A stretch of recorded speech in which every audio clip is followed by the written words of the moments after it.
Hello, welcome to everybody who has joined our webinar today. Welcome to an intro to residential deep retrofits. We will get started in about 1 minute.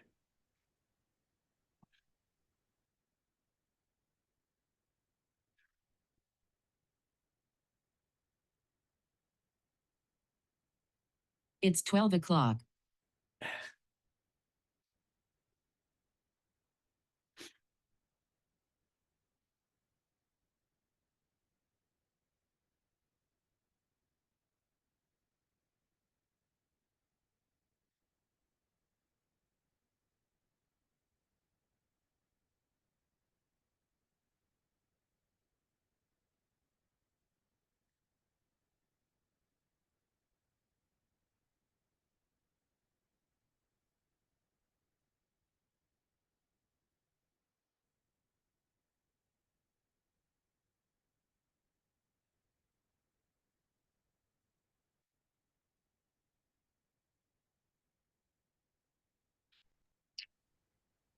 Okay, I think we can get started. So again, welcome to an intro to residential deep retrofits. A quick heads up that this session is being recorded and we will be posting it all over the place, including our website and on our YouTube channel and sharing it in social media. Probably next week. So if you're not able to be here for the whole time, you will be able to watch the rest of it. And we would also love it if you could share it with your friends. So I first just want to start with a very quick land acknowledgement. Just want to take our time to show our gratitude and respect for the First Nations who have inhabited and cared for these lands long before today. We're grateful for their millennia of stewardship that has taken care of trees to give shade, water and food to sustain us, and paths to connect us. We recognize the unceded and traditional territories of many First Nations where we now live and work. So this is the first of a series of webinars that Retrofit Canada is starting to do about residential deep retrofits. We have some great panelists today. I'm sure you know, many of you know both of them. So we are joined first. I am the host. I was a last minute addition. We had a partner who was going to help us out, but he was unable to make it. So you get me today. I'm the executive director of Retrofit Canada. I have been working with them for about 4 years and then was very happy and excited and privileged to join the team full time as the ED earlier this year. We also have Ben Hildebrandt. He is the principal investigator at SAIT's Green Building Technologies section. Ben has years of experience as a building envelope expert and consultant. And then we also have Peter Amerongen, one of the pioneers of high performance building in Canada. And he has done many deep retrofit projects. He has over 45 years of experience. He did his first net zero building or high performance building in the late 1970s. He's actively involved in sustainability and consults on net retrofits or net zero retrofits across the country. So today we are going to be talking about just some basic deep retrofit principles. Peter's going to dive into several case studies from his experience. We'll do a Q&A, and I'm sure we'll be able to wrap up a little bit before 1 o'clock. So I will turn this over to Benjamin Hildebrandt now. All right, thanks, Tim. Thanks as well, everyone, for joining us today. I just want to start with a little bit more about Retrofit Canada. So Retrofit Canada is a pretty young organization, but we're ambitious and hoping to participate in a lot more events like this. Retrofit Canada was founded with help from the Sundance Housing Co-op in Edmonton, Natural Resources Canada, and the Smart Sustainable Resilient Infrastructure Association. And our focus is on providing open source deep energy retrofit information to help start a movement to make all existing homes across the country achieve net zero performance standards. I'm going to just dive into some real basics of deep energy retrofits, and then Peter's going to complement that by diving into some more specifics about some projects in Edmonton that he's been involved with. The main reason we look at doing deep energy retrofits is to help deal with the buildings portion of greenhouse gas emissions in Canada. Most everyone's familiar now with our goals to be net zero as a nation by 2050, and buildings are a key aspect of that. As we can see in this pie chart here, data from the Canadian Green Building Council, building operations and materials make up about 30% of overall emissions in Canada. Now the key aspect too is looking at the sheer volume of buildings that we have. There's more than 10 million homes across the country that need to be retrofit to achieve net zero before we get to 2050.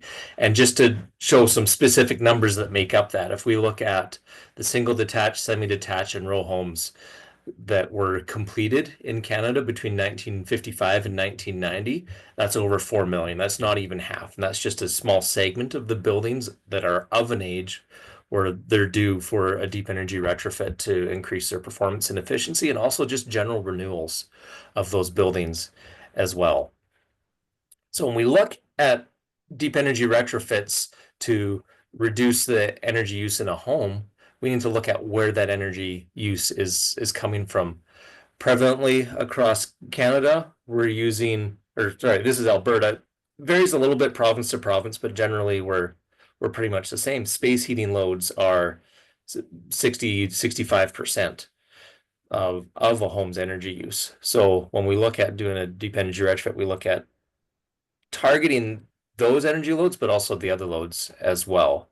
So overall, we look at what is a deep energy retrofit. What does it mean to do that? There's a lot of things we do as part of a retrofit, but in the end, we want to look at reducing the building's energy needs so that in the end, we can produce that energy through emissions neutral sources, ideally renewables installed on site where the building is at, or in some cases where we have zero emissions grids, we can utilize that, but have a much lower energy load from the home and thus reduce the embodied carbon that's needed through an intense grid there. So what kind of changes are we looking at with a deep energy retrofit? Improved air tightness is one of the key ones. Anybody that's gone down the street in a Canadian winter, we know we like to keep our winter coat zipped up nice and tight to keep us warm.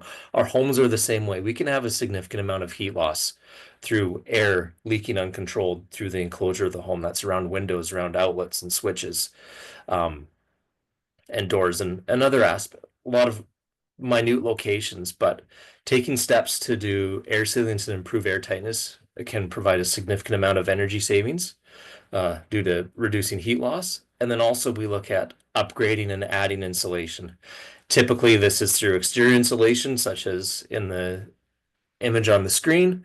There's a lot of different ways we can do that. Part of the work we're doing at Retrofit Canada is to showcase case studies in how retrofits are being done. What are the insulation strategies? Are we doing exterior dense pack cellulose, such as what is shown in the image here? It's right behind that tie parlor layer that we see there. Recycled newspapers, great insulating material, but there's other alternatives out there as well, such as foam board insulations or mineral fiber insulation that we had on the outside.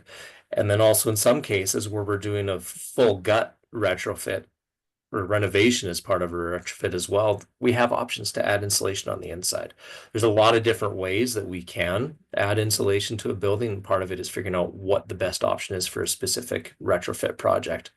We look at high performance windows and doors as well as the third aspect of envelope improvements through a deep energy retrofit. We look at using high insulating and well sealed window units that we want to install on these buildings.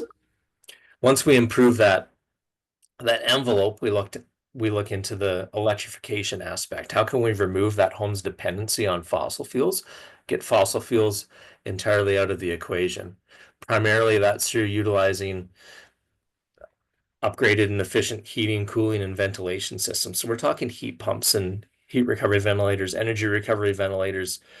The ventilation aspect of a home is a key aspect when we look at improving the air tightness. Many homes, I was having a conversation around this not too long ago today.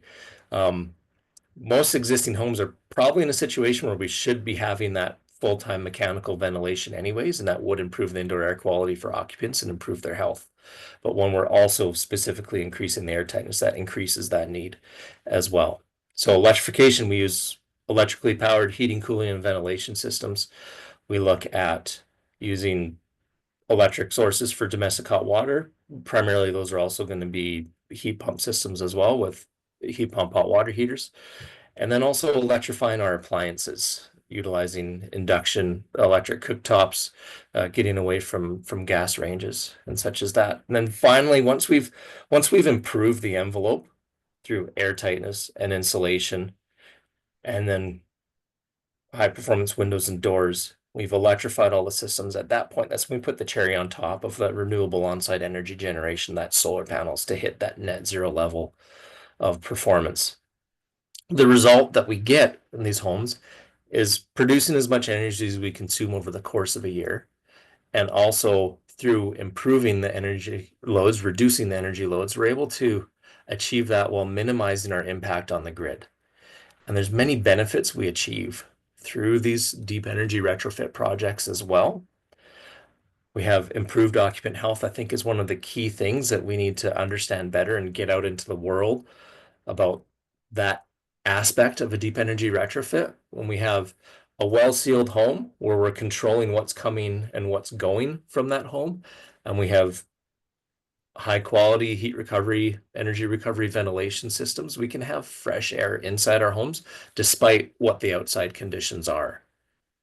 So that's a key aspect we need to recognize. We have improved thermal comfort as well, not just staying warmer in the winter overall, but we have resiliency as well.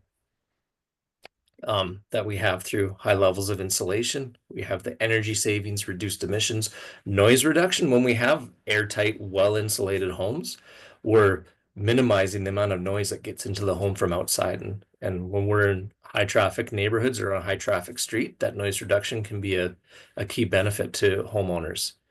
And then we're extending the life of the building as well. When we do a deep energy retrofit, most often we're replacing the windows, we're replacing the cladding systems as well. We're going to be doing new mechanical systems. In many cases, we're renewing the vast majority of aging systems in a home. So we have essentially a new home at the end of it. And also we have that climate resilience that we can bake into these deep energy retrofits as well, using materials and strategies to address local climate resilience concerns. And thus we're going to extend the life of the home through its ability to be robust through climate events that are happening at a more increasing rate. And when we have that renewed home with an extended life, that also is improving our resale value of the home as well. Now, one key aspect of a deep energy retrofit, which many see as an obstacle, is that cost. Retrofits are expensive.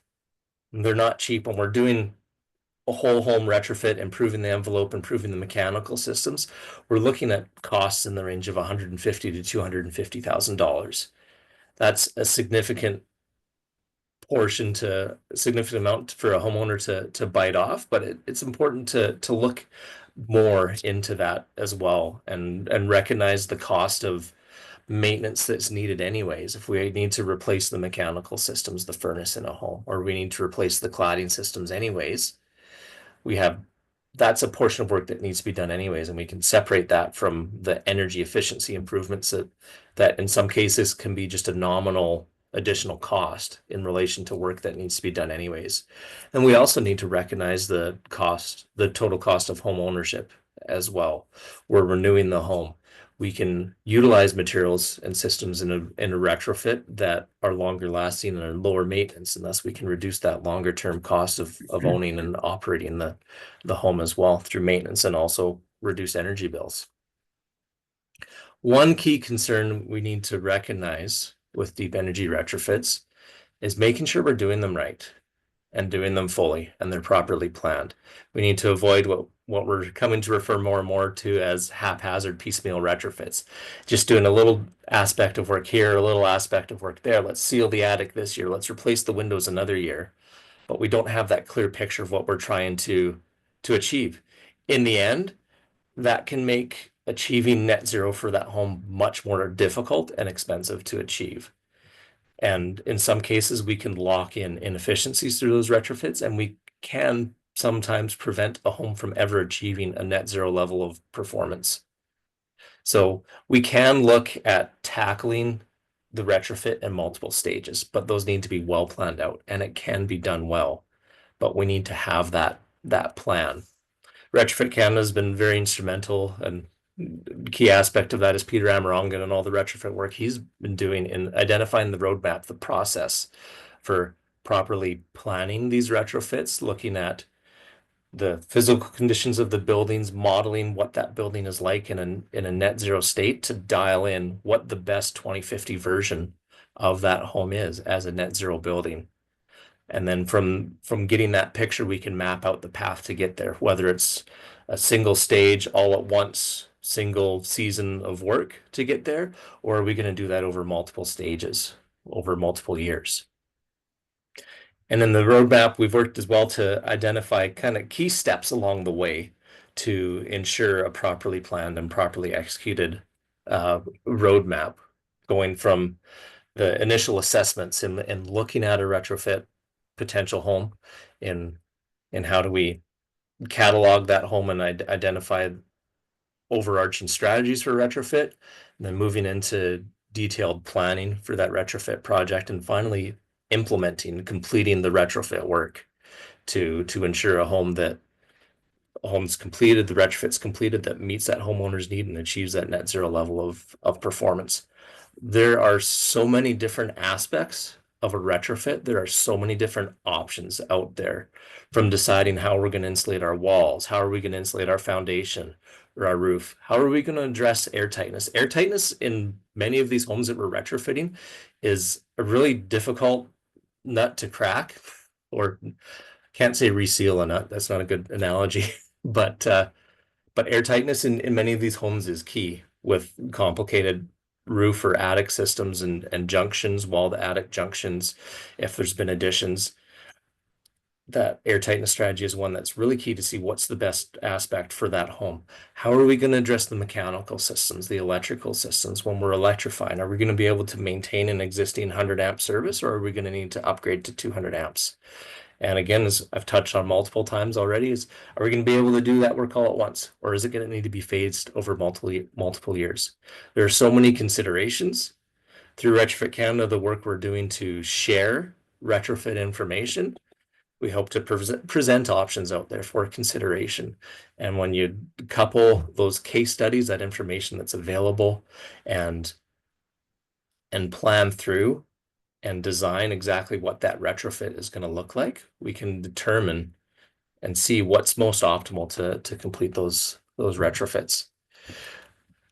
One thing that we're doing a lot right now in Retrofit Canada and at SAIT, we're partnering together on a couple initiatives. We're developing an extensive repository of retrofit information, and these are from actual completed retrofit projects where the contractors and homeowners are willing to share what they've done, what's worked, what hasn't worked, and identify key technical aspects of those retrofit projects as well, so they can be seen and shared. We're doing a lot of webinars such as this over the next couple of years to spread the word and share information around retrofits. And we're also working right now at SAIT with support from Retrofit Canada in developing an extensive training program for contractors that are planning and executing retrofit projects. How can they take a project from an initial call from the client to completion? And what's everything they need to know along the way there. We'll be piloting that program coming this spring and have a full launch of the program at multiple schools across Canada, actually starting in the fall of 2025. And all these initiatives have been possible through generous funding from Natural Resources Canada. So it's a lot of work that we have on the go. And I think it's really exciting. We see the need for developing and sharing this information around retrofits across Canada. And I thank you all for being here and hearing what we have to say today, what we have to share. I encourage everyone to share this presentation once the recording's available with contacts in your networks as well, so we can help share the knowledge. Thank you. And Peter, I believe you're taking it over from here. Whoops.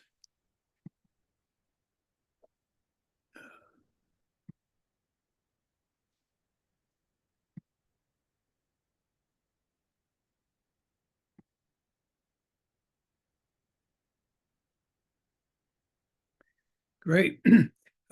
So you can see my screen okay? Thanks very much, Ben. That was great. What a great intro. I really feel like I can just coast on that. So I would like to use 5 case studies that I've been involved with to illustrate some of the things that we're learning about deep retrofits. And the main point is that there are many ways to go about deep retrofits, and that the right set of solutions for your particular project will be determined by, where your building is today, and what's its condition, what are its energy needs, kind of along the lines of the building condition assessment that Ben was talking about. So I'm going to talk about 3 full retrofits supported by SSRAA, where we did the whole thing in one shot. One in Ontario, where they had to do it in stages because the cost was too high to do it in one go. And the last, which happens to be my place and is going on right now, where a full envelope retrofit didn't make sense because the envelope was already pretty decent. And so instead of going like project by project, I'm going to go component by component. So foundations, walls, roof, air tightness, and so on. So starting at the bottom, there are multiple ways of doing the foundation. If you're building the walls out on the outside, the easiest is on the outside, and what I'm showing here is what we did at the Sundance Housing Co-op and all 3 of these SSRAA projects, where we use a hydrovac truck to suck a slot around the house and then drop in preferably low global warming potential foam to insulate without any disruption on the inside, basically.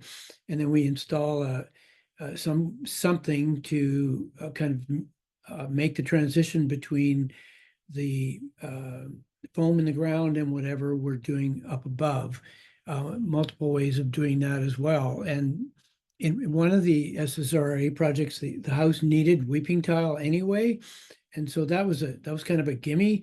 The weeping tile contractors dug the ditch, and we were able to just stick the insulation on, and away we went. We don't always get that lucky. In some cases, it's not necessary to do.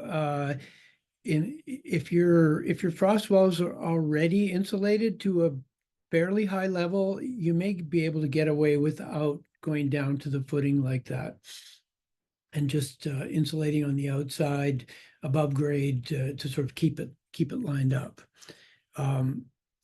When it comes to walls, there are multiple options, and the 3 SSRA houses that I'm going to talk about all used a panelized system, very similar to what we developed at the Sundance Housing Co-op, where we and so ultimately, I think that panelization is where we need to go, just because we have so many houses to do, and it's the least disruption on site, and the most sort of amenable to factory and even robotic production. But we've got some way to go before we're ready to do that, I think, on scale. Like it worked very well at the Sundance Housing Co-op. We had 350 panels roughly, and they all fit. so the digital capture technology and the process to turn that into panel drawings, build them off site and bring them to site worked extremely well. It comes at a cost though. At the SSRIA projects, we worked with a brilliant computer science grad student who developed an application whereby he could take a series of drone photos, stitch those together, and from that extract the sort of outline geometry that we needed to turn into panel drawings.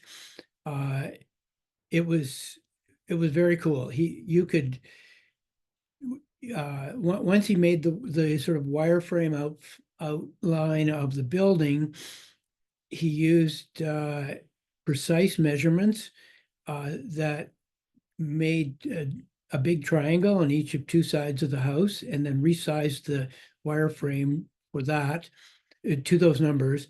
And you could go around to the far side of the building and be within 3 or 4 millimeters in any measurement you took. So that's really promising and was very exciting.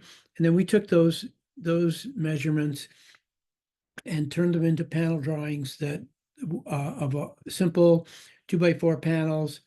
The drawings would show all of the the lift points, the exact locations of the windows, and where the holes for the cellulose needed to be left, how to put the WRB on, and all that kind of stuff. So the I mean, the panels themselves were very simple. A 2x4, 2 foot on center panel that had the windows installed and the WRB and the rain screen battens on it, and pretty much ready to install, but not insulated. And I think that doing the insulation and the siding as well is kind of the holy grail. We tried it on the Sundance project with the siding, but we found that we needed to leave so much off for the at the joints and at the and at the points where we needed to insert the cellulose, that by the time we got by the time we did all that stitching, we were better off to actually just get a siding contractor to come in and do the whole thing. And so we need to go beyond that. And I think it's that's further work. We're working on a few situations where we have the opportunity to do that.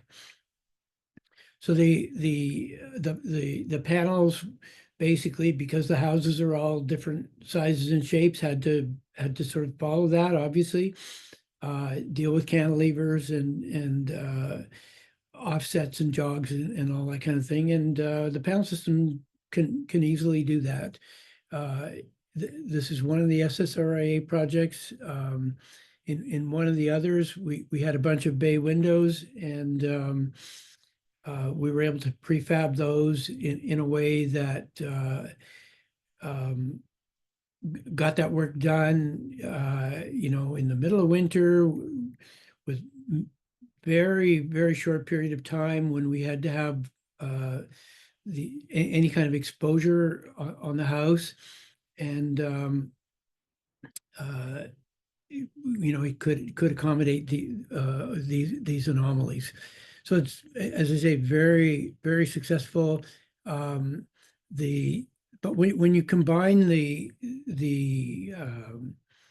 crane time, the offsite, the paying for the offsite facility and the transportation and the digital capture and the exacting panel drawing process, it's kind of a wash against doing it kind of stick by stick on the house. And there are multiple ways of doing that as well.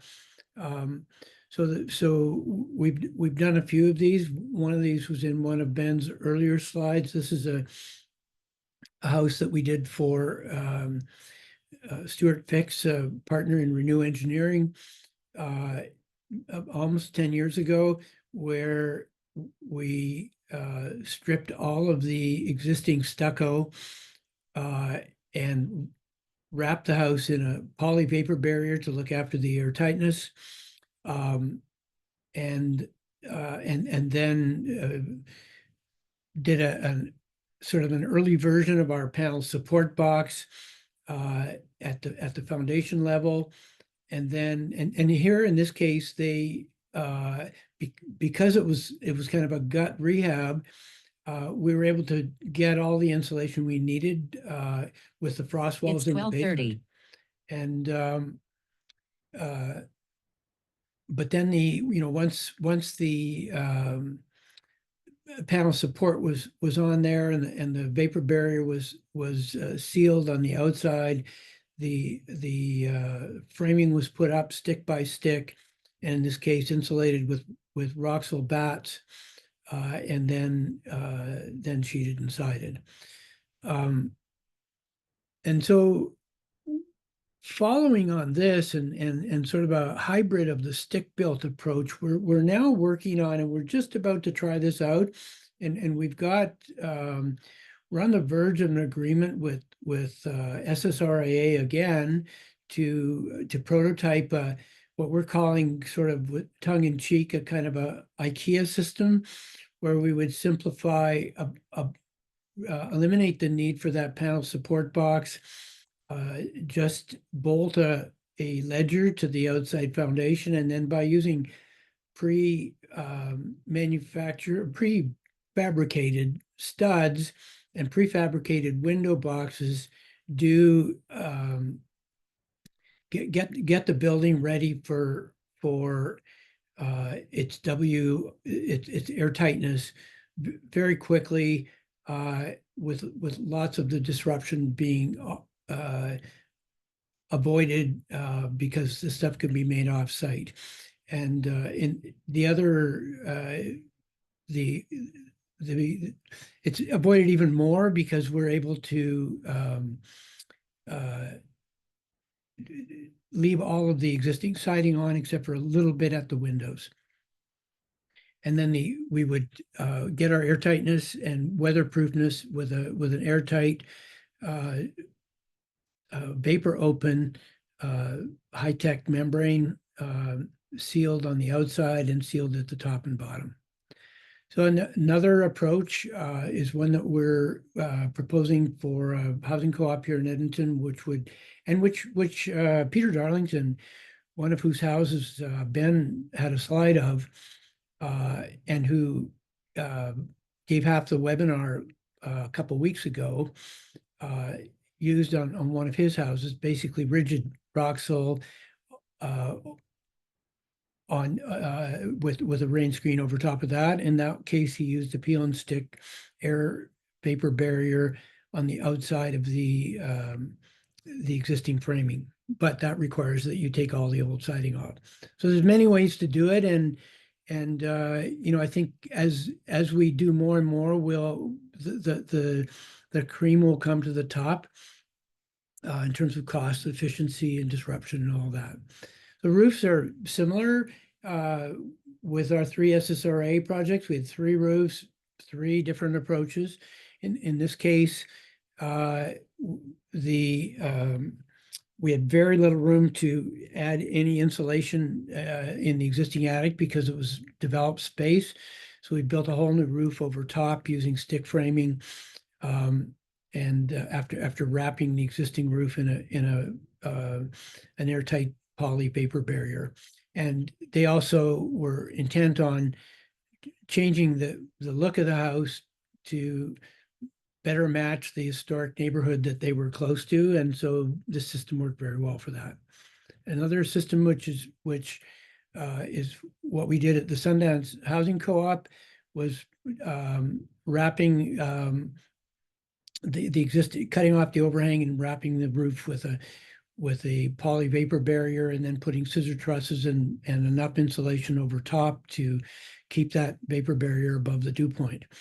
And this made a lot of sense in this case because they had asbestos in the existing insulation, And it turned out to be cheaper than disturbing that. And also, they wanted to change the roof line anyway.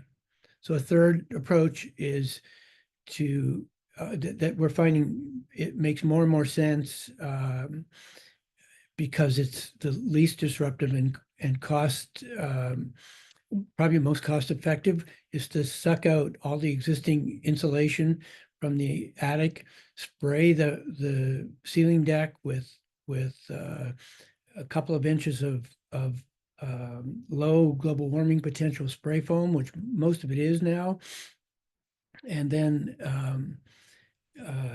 add enough cellulose to get you to the R value you need. So these are all projects where we did the whole thing.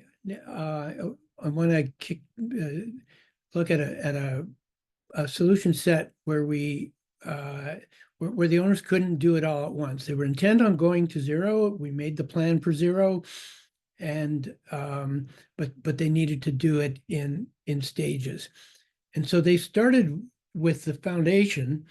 It was one of the big hits in the energy model.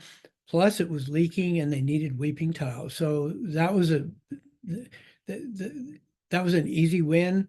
They dug around it, put in new weeping tile, and installed the insulation with a drainage layer, and but they also replaced all the basement windows. They wanted to never touch it again, so they replaced the basement windows in that phase, and then put a temporary flashing over it until they could afford to do the walls.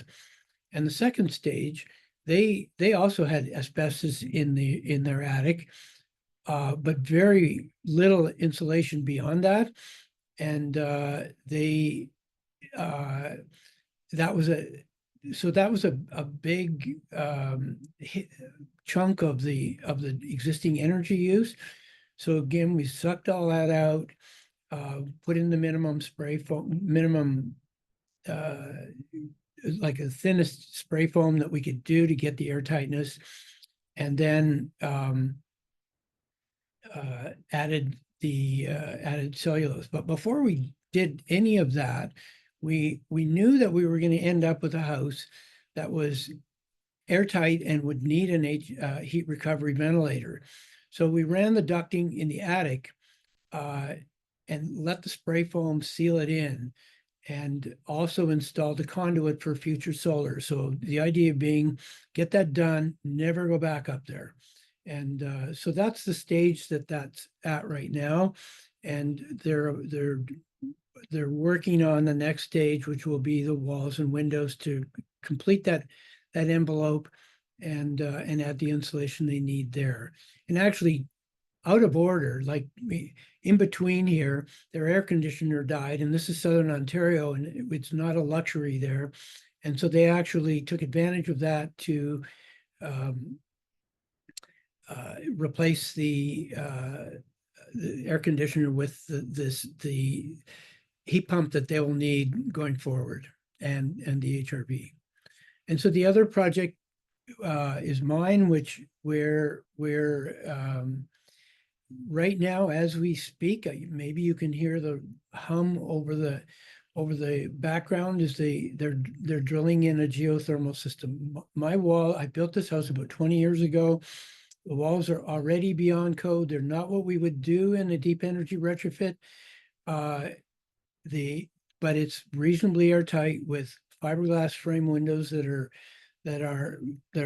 pretty good. It's not worth the discarding what's here now to get any better than this. The only route for me in this case to get to net zero is to put in a very efficient heating system, which turns out to be a geothermal system. So they're drilling that in right now, and we'll do the replacement early in the spring, because it takes a number of days without heat. So that's just to give you an idea of the wide range of solutions, but they all have in common, and I won't spend too much time on this because Ben did a great job of talking about that optimization process, where you meet the building where it lives and dial in the best outcome, and then make a plan to get there in stages. And that it looks daunting. It's the optimization process and finding the right set for your project looks really complicated, but there are two things that to consider. One is that it gets way easier the second or third time you do it, and especially if you can find a previous example of a house something like yours. And that's where the Retrofit Canada case study library will help enormously. And then the other thing is that some of the steps are easier than they look. Like a good example of that is dialing in the insulation level. Like NAMA Canada, one of our partners with RDH, Building Science, one of the most respected engineering companies in Canada, did a study funded by NRCan where they went across the country and looked at a number of archetypes and dialed in the best insulation level for those archetypes in each climate zone in the country. So they've already done that. So if you have the opportunity, because you're adding new cladding or something, don't mess around. Just go straight to the NAMA recommendation. This is a huge, valuable resource, a big time saver, and I think as we go further, we'll find more easy steps like this. So, and then just to remind you, all these projects, including the two and the other the previous webinar, are in our case study library, and we're hard at work on developing version 2.0 that will include a solutions guide and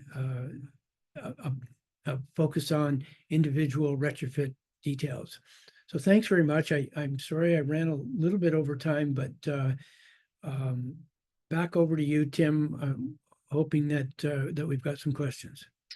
Yeah, we got a bunch. Thank you, Peter. Thank you, Benjamin. Awesome presentations. And I'm just going to rip through these in the order that they came in.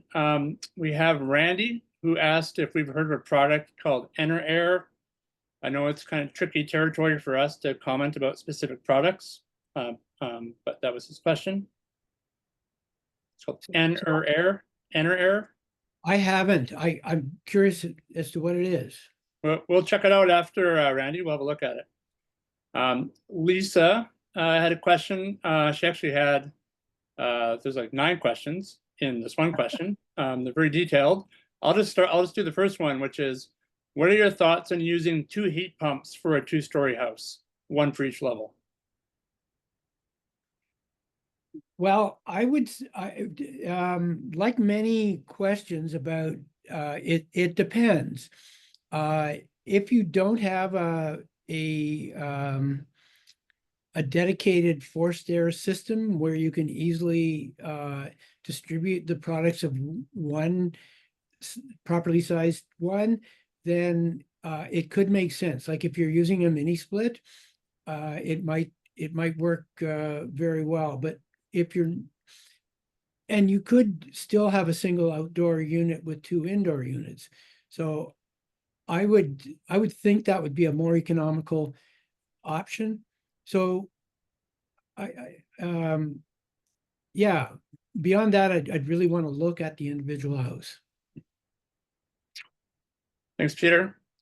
We had another homeowner, and they are trying to find somebody to help them do a retrofit here in Edmonton, and they're encountering what we hear all the time. I know we have some builders on this call that do retrofits. I know that Peter's encountered this. Ben and I hear it all the time, Retrofit Canada. We have enthusiastic homeowners. They want to put their money where their mouth is with climate action. They want a better house. They want the comfort, and they cannot find a builder. And this individual is asking for advice. So I'll turn that over to you, Peter. Well, I'm in a conflict of interest here because I think Zoo House is great, but I work with them. But there are other builders, I think, who are interested in, who are doing this, but these are early days, and I think that it's kind of a chicken and egg situation. As the market grows, as we get more people asking for this, we'll see more contractors stepping up and getting qualified to do this. Awesome. This is Tony looking for a little bit of career advice. Maybe I'll let Ben answer this one, and then Peter jump in at the end if you have anything to add. But he's becoming certified as an energy advisor, and he's wondering if we have a crystal ball and can tell him where the market demand is going to be going forward here. Yeah, I think the interesting thing about this market is that it's early days in the grand scheme of thing. Like the need is definitely there. And sadly right now a lot of the work within the retrofit industry is tied to government incentives, which sadly come and go. But part of it is promoting awareness and helping people understand. But as far as career goes, we do have a good training program coming up this next year. And I would say one of the struggles too when it comes to planning for retrofit, an energy advisor is key to developing a good plan for retrofit in identifying where the house is and supporting modeling to see where the house needs to be. One struggle with a lot of lesser experienced energy advisors, I want to be politically correct here, is that there's a lot of complexities to planning a retrofit and being familiar. So if it interests you to get involved on retrofit sites with a retrofit company, that could be very complementary to doing energy advising as well. Peter, I'd like to hear your thoughts on that as well. But I think overall the market's young, it can only grow. But sadly right now it's early days as far as homeowner awareness. More and more people are asking, but also, as we see in the other question there too, the industry's not there. It's a whole chicken and egg bouncing back and forth in the industry right now. But right now we're focused at Retrofit Canada and SAIT in helping skill up the industry so that when the work is being done on these retrofits, it's being done properly. And if it's something that interests you, I'd look at, I'm not sure what location you're in, but see who's doing the work locally and get connected with them and see how you can join in. Anything to add, Peter? Yeah, so I think the sort of retrofit coach super EA designation from Casey is worth getting, but to further to what Ben said, I really think that spending a few months, a year on actual retrofit work would make you a way better retrofit coach, because you'd have a better sense of what kind of advice you're giving. I think if anything, I work with some great EAs, but I think that the thing that would make me a good EA would be that I'm also a builder and I really know what's practical to do. And I think that getting that sense, and I think you could get it to some degree by really going over the case studies in our library with a fine-tooth comb and looking at those solutions and maybe even digging deeper in costs and that sort of thing. I think like broadening your skill set would be my short answer. Thanks, Peter. Ben, and actually Ben and Peter, we have 12 minutes left and a bunch of questions, so let's try to keep our responses nice and tight. So this is from Brian, and just looking for some details about the SAIT curriculum that you've mentioned. Okay, yeah, stay tuned. We'll be having some announcements in the coming couple months in the new year. Overall, it's a blended online delivery. There's 5 courses. First 4 courses are 3 weeks online each, with asynchronous learning plus a 3-hour call each week. And then the final course is a 1-week in-person lab. So we're running a pilot at SAIT this coming spring, and then in the fall we're partnering with other schools. We're getting agreements in place right now to look at deliveries of this in multiple provinces across the country. Thanks, Ben. Peter, I believe this question was popped into the tool here while you were talking about either Stewart's Place or your new IKEA system. And it was Michael asking if it's a modified Larson truss. Yeah, and so it absolutely is. So John, Tim's going to kill me because he wants short answers here, but John Larson is an old friend of mine, and I used his system on a timber frame house back in the 1980s, and I thought it was too much work. And I the approach on Stewart's house is an evolution of that, and this we're hoping is a further evolution. But it's really exactly like a Larson truss, just less work and cheaper ingredients. Yeah. Thanks, Peter. Oh, this one is from Alan, and it's a technical question, Peter, about job sites. How do you deal with zero lot line homes that are built right up against the property line? Well, that's a hard one.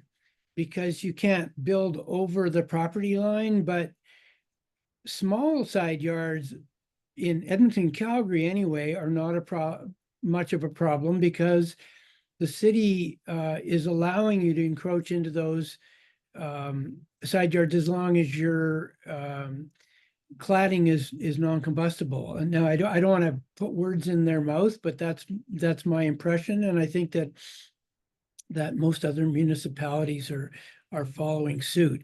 But if you're right on the zero lot line, it would get more complicated. You'd have to have some kind of agreement with your neighbor, and I don't, that would be very complex. I've often walked down the streets of Toronto admiring these houses that are 4 feet from each other and thinking, boy, the way to retrofit those is just to put a little piece of wall and roof between them. But anyway, yeah. Okay. I'm going to answer this next one just because I know I can keep it quick. And there's more questions I want to ask Peter. James is asking if there's ongoing monitoring for the projects that we have shared today. So James, I manage all the case studies in our library, including all of the ones that Peter spoke to, including his own, which I will be putting in the case study library when it's ready. And there is monitoring. I think we're about a year in. We might have our first complete year of data for the SSRIA homes. So when we have that data, we will be updating those case studies. One of the challenges that we have is the companies, the professionals, the teams that do these projects. They take a tremendous amount of time. They're very complex. The data collection and documentation is hard. And it's not always a billable hour. So it's difficult to find the time. But we have some very awesome partners that are doing the work with us. Peter, this one question.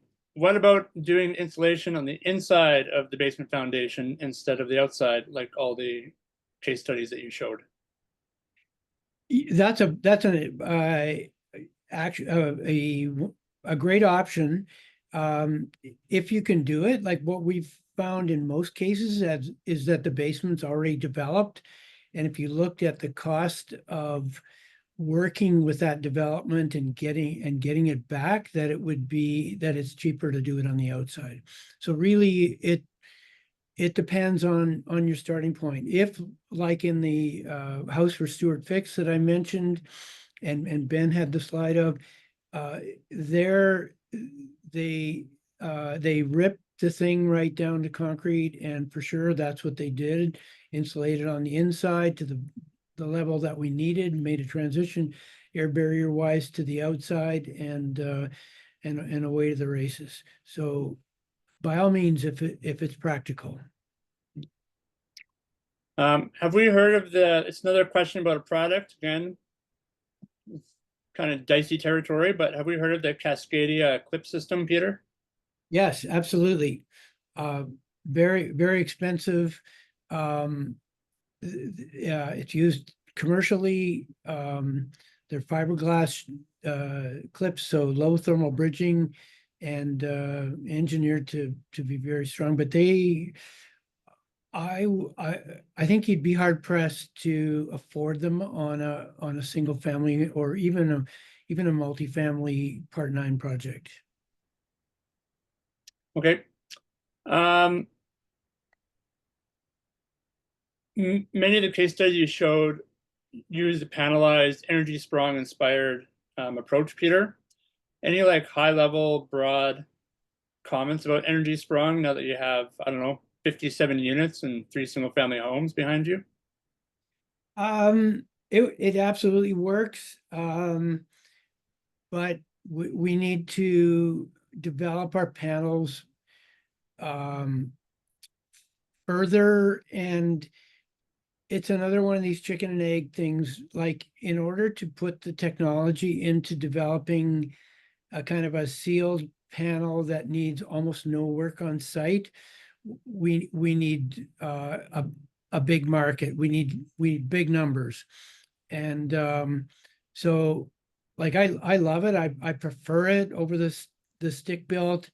And we'll keep working on ways to be able to include more and speed it up and make it cheaper.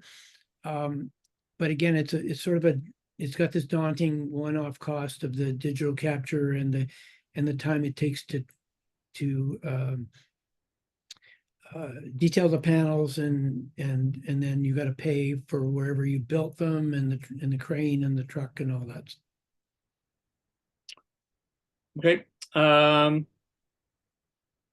many boreholes and how deep are you going with the drilling at your place?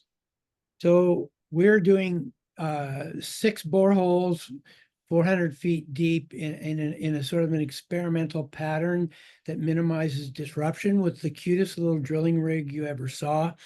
5 feet wide, 12 feet long, still messy, but we're our garden is going to be back in full production next spring.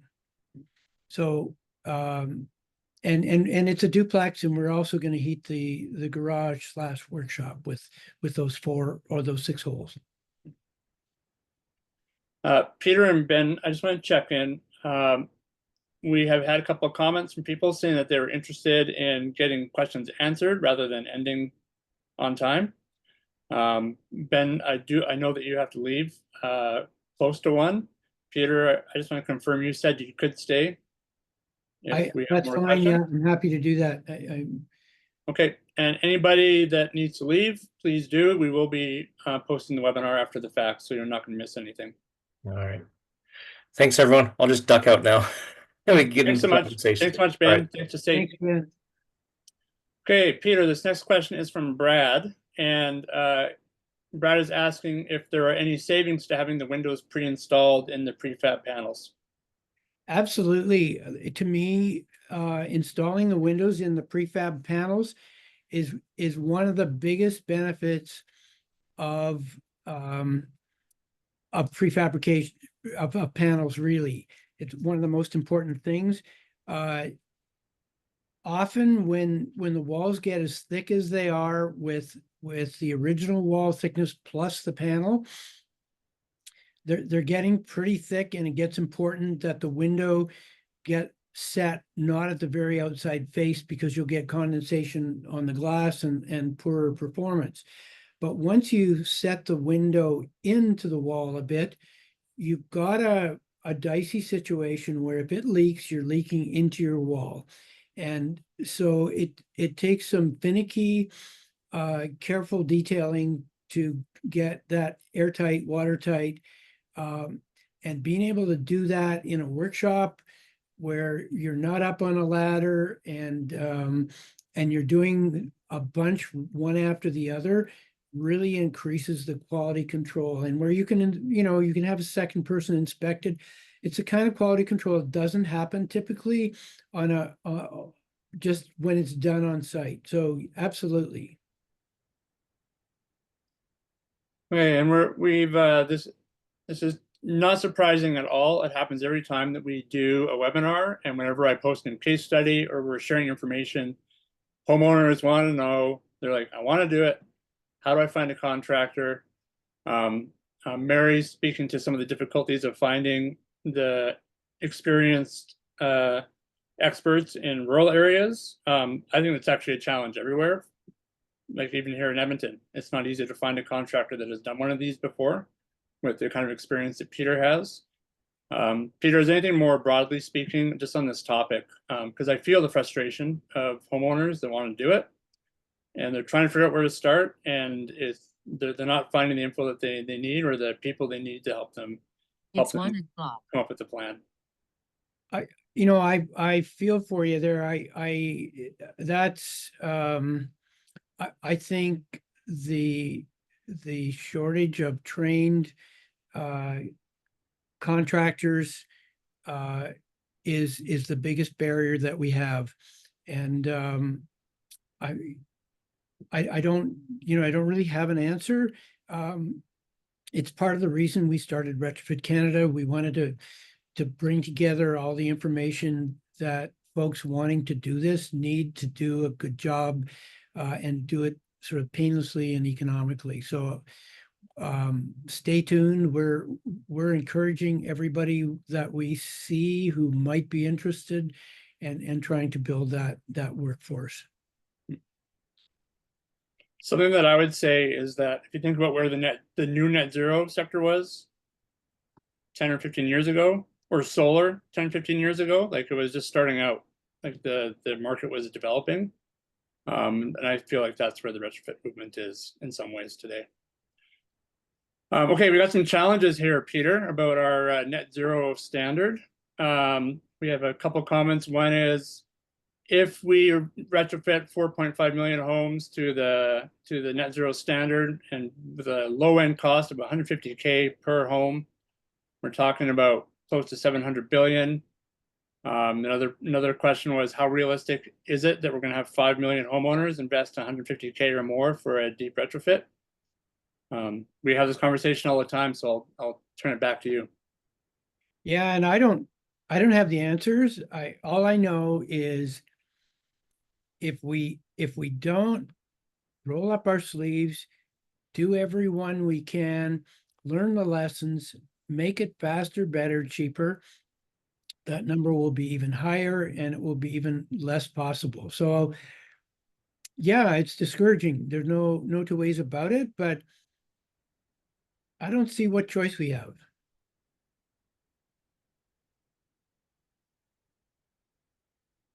Okay, this is a question from Chris. My situation is that the walls are bare and we'll check out the costs of exterior versus interiors. Oh, that's not a question. There's a comment. I'm going to move on. Thanks for the comment, Chris. Good luck with your work. Brad is asking, what about exterior insulation of brick veneer? Well, that's a tough one. Like, and when you talk about meeting that house where it lives, like as a builder interested in permanence, it would break my heart to cover up a brick exterior, but it is done. Most of the energy strong buildings in Holland are brick exteriors being covered up. But what I would do is take that energy model and work it every which way and see if I couldn't dial somewhere close to zero without messing with the brick. And I know there are, and that's a place where maybe if you do your windows and with super windows, do the attic, the foundation, get it airtight, you just might get the rest of the way with a geothermal system. Okay. I'm going to go back to Chris's comment, Peter. I understand it now. It was in the context of his question about doing an interior approach to insulating the basement foundation. So his additional detail on the situation in his basement is that the walls are bare. He's comparing the costs, and he has no issue with zero lot lines with the 1950s farmhouse. Okay, so for sure it's going to be more economical to do it on the inside. I mean, if it's a farmhouse and you have a backhoe in your shed, it might be a different story. I'd look at it more closely, but very likely you're going to be better off to insulate on the inside. And then just so it doesn't, if you're doing the outside walls above grade, then I would bring the insulation down to the ground so it doesn't look like your walls are hanging out in space. We are down to our last two. This is a comment from Jim, not a question, but just saying that one of the benefits and one of the answers to the high cost of retrofits is that the building is totally renewed, so the value of the home goes higher. And then we had another comment or another question, and this is from Ronnie, asking if we have any experience with passive energy solutions for cooling and heating, such as a solar wall. So yeah, I've been around since the energy crisis in the 1970s, and we experimented with that kind of stuff, and it helps, but it's not a standalone solution. You really have to focus on the building envelope, reduce those loads as much as you can, and then the solar energy can be part of can help. But even then, you know, when it gets to be -30, -40 in January, you need a significant heating system. Well, a very small heating system if you've done a great job on the envelope.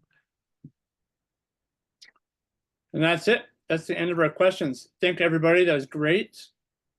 I just want to let everybody who is based in Edmonton attending this webinar, Peter is open to hosting an in-person tour of a deep retrofit in progress. This will happen sometime in January. We're just going to test the waters to see if there's any interest. So if you are interested, please email me at tim@retrofitcanada.com. And I think we'll need to have kind of a minimum of 6 people that would like to join the tour for us to get it going. So again, if you want to come to see some of this, some of Peter's approach in action, email me, tim@retrofitcanada.com, and we'll see if we can get that organized. Peter, thanks so much. I want to thank everybody who joined. Some of you I know personally, some of you I know were at the last webinar.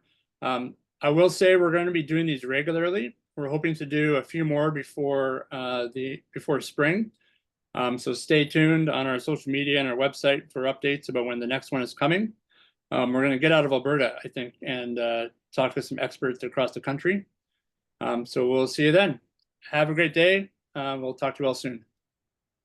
Thanks very much, Tim.